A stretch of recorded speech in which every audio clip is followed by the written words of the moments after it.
Welcome to Chillin' 101. We hope this video helps. You start immediately. Ensure an editor, runtime, and Git are installed so you can write and save real code. Choose one language and commit to it for at least 2 weeks. This focus prevents constant context switching. Once done, create a minimal project folder with a README and an entry file, and make your first Git commit. This gives you a safe sandbox to iterate in, and it forces you to experience the full write-run debug cycle from day one. You now build incrementally.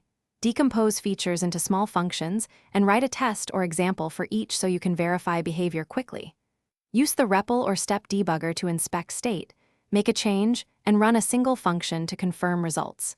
As you progress, refactor for clarity, but do it in small steps with tests or console checks after each change. This keeps errors localized and lets you learn why each change affects the program, not just what it does.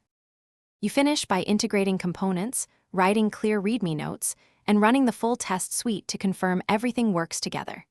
If performance is a concern, measure with a profiler or targeted logs and optimize based on data, not guesswork.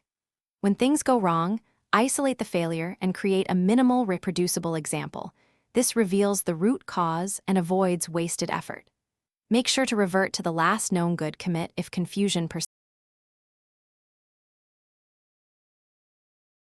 Thanks for watching. Consider subscribing if we helped you.